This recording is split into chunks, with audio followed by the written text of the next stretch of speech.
990.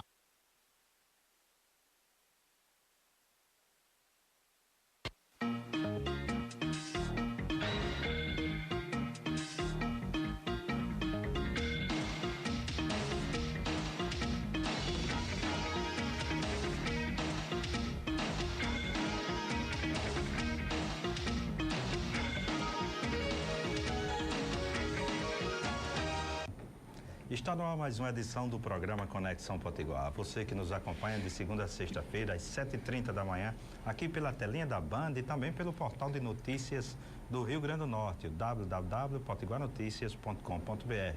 O nosso abraço, o nosso muitíssimo obrigado pela sua companhia, pela sua audiência. No programa de hoje nós vamos falar de cultura, vamos falar de arte.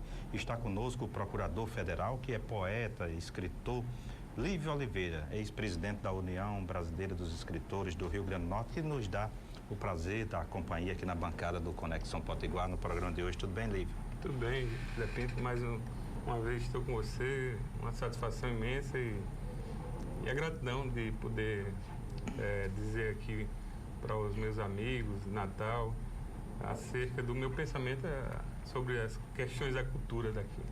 Pois é, em relação à cultura, nós temos aí a política, o governo do estado, que tem uma política através da Fundação Zé Augusto, nós temos o governo federal através do MINC e a prefeitura de Natal, aqui, que tem uma fundação também, uma entidade que tem essa missão de fazer cultura.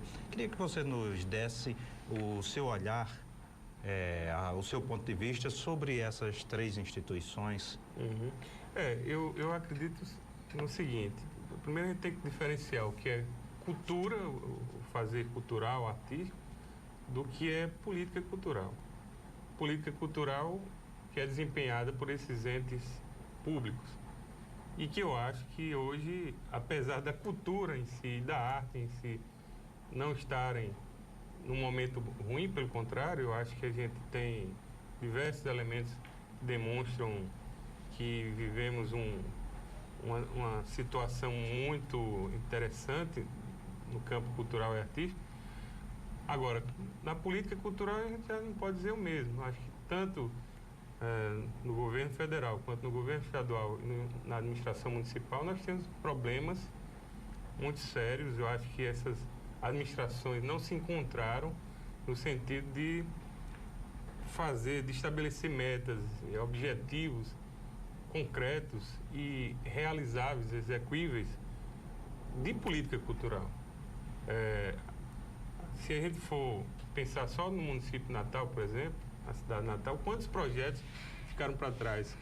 Projetos vitoriosos como o Encontro Natalense Escritores, que na administração passada era algo fantástico, assim, envolvia a cidade toda, as pessoas participavam, iam para ver os escritores, acompanhar as palestras, mas também para ver os artistas, os cantores que vinham para cá.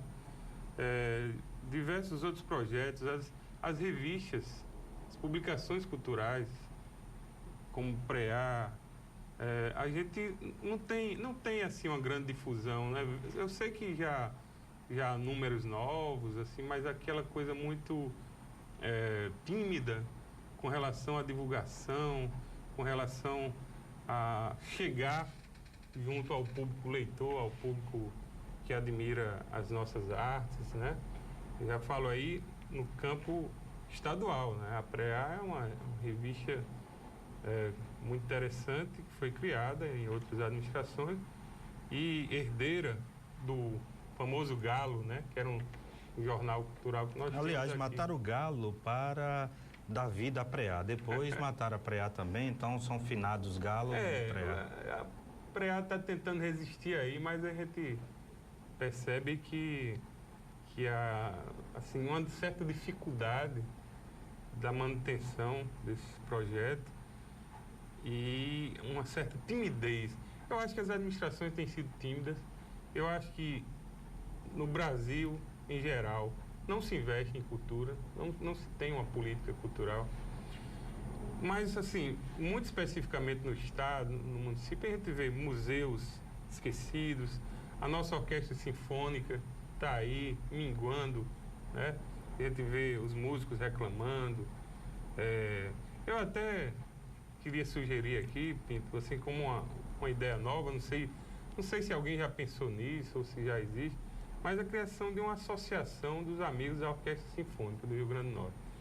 Eu já sei que em outros estados existe isso, talvez até para dar um novo ânimo. Mas para quê? Para pedir socorro, para sair em socorro? Para pensar sobre metas, sobre como reestruturar a orquestra, talvez até para contribuições mesmo de pessoas interessadas, de sair um pouco da órbita só da coisa pública, da administração engessada. E aí pessoas particulares se juntando, se unindo, talvez empresários, fazendo algo por esse aspecto da nossa cultura, né? O aspecto música nós temos assim, algum histórico, alguma tradição na música instrumental. Eu acho que a gente deve pensar nisso. A universidade hoje produz excelentes artistas nesse campo. No ano passado, eu acho que a universidade hoje talvez seja a Universidade Federal. Eu falo nela, mais especificamente porque é que eu conheço melhor. Mas ela produz muito nesse campo cultural. A gente tem uma editora lá, produziu títulos fantásticos nos últimos 5, 6 anos, inclusive relançando, reeditando grandes autores da terra. A gente tem uma orquestra sinfônica lá, a gente tem uma escola de música fantástica. No ano passado teve um encontro aqui, a Semana da Música 2011, que eu assisti assim, músicos internacionais convivendo com músicos brasileiros, com músicos do Rio Grande do Norte, numa harmonia fantástica, uma harmonia não só no campo musical, uma harmonia no campo pessoal, e deixando essa contribuição para a terra. Eu acho que a gente precisa desse tipo de exemplo, que esse tipo de exemplo se solidifique e se espraie por todo o Rio Grande do Norte, sabe? Perfeito. Lívio Oliveira, poeta, queria pedir licença a você e aos nossos telespectadores para fazermos um rápido intervalo comercial, mas antes gostaria de deixar uma questão, que está sendo bastante discutida aqui no Rio Grande do Norte, sobretudo Natal, que é sobre os preços dos shows, os preços do acesso a shows que ocorrem aqui na cidade. Se o senhor responde no próximo bloco, é 1 minuto só e a gente já volta.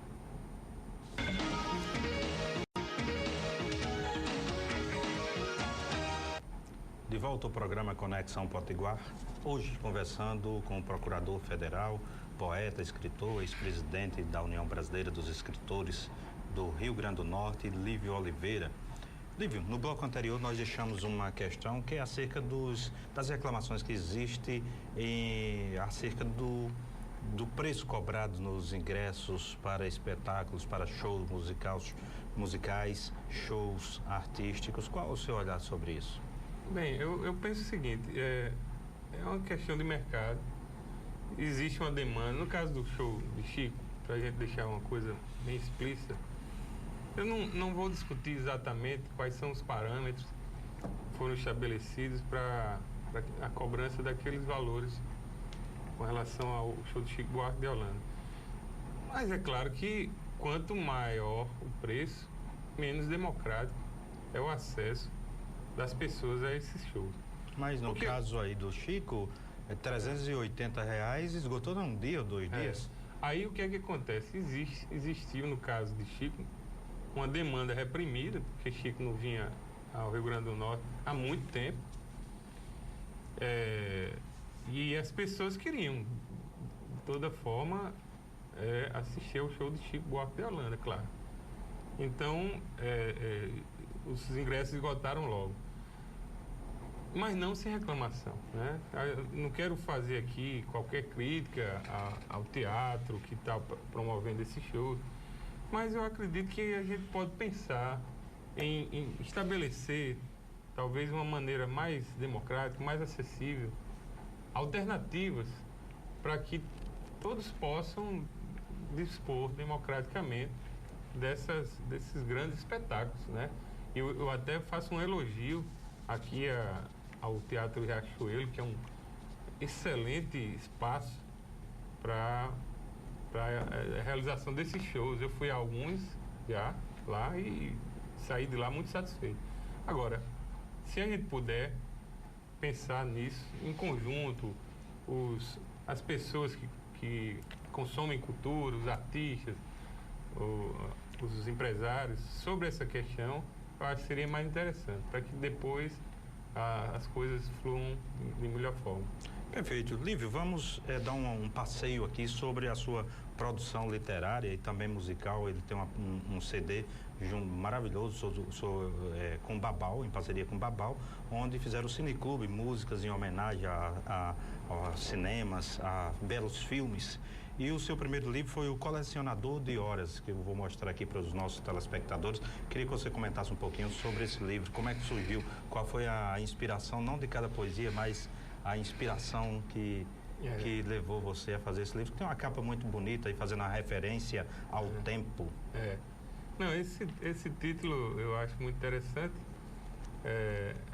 Assim, eu encontrei esse título até de uma forma meio engraçada, né? Que foi uma pessoa que eu via, possivelmente com problemas de natureza mental, eu via numa praia, mais especificamente Tabatinga, essa pessoa perguntando a todo mundo que horas eram, né?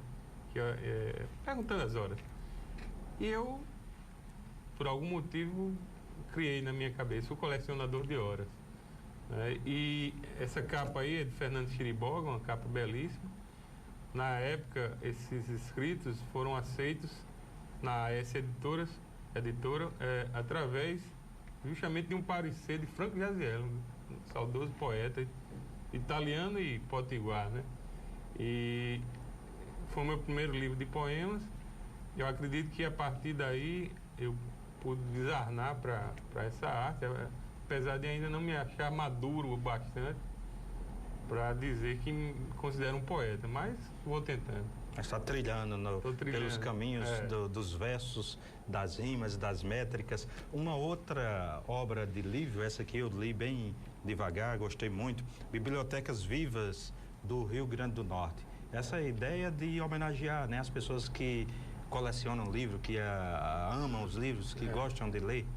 Exatamente. Esse livro aí é uma coleção, é uma coletânea de artigos que eu escrevi para o jornal O Galo, falando sobre bibliófilos e pessoas que amam os livros, que guardam livros, não necessariamente com esse fetiche, esse aspecto físico, assim, em destaque. O destaque para a leitura, o destaque para o conteúdo do livro. Esse livro reuniu aí diversos dos nossos escritores daqui e pessoas que amam, que cultuam o livro como objeto, um objeto sensível que ainda perdura. No próximo bloco, Lívio Oliveira, eu vou pedir para você falar um pouquinho, que você aqui no intervalo reclamou que eu falei o senhor. Então, para você falar no próximo bloco sobre esse livro aqui, Telha Crua. Esse livro fala, eu lembro, que ele fala um pouco do Seridó, tem a ver com suas raízes, né? Com suas raízes, com o tempo em que você passava férias no Seridó. E a capa é belíssima também, mostra que as telhas, parecidas aquelas telhas lá fabricadas em açu, fabricada também no Seridó.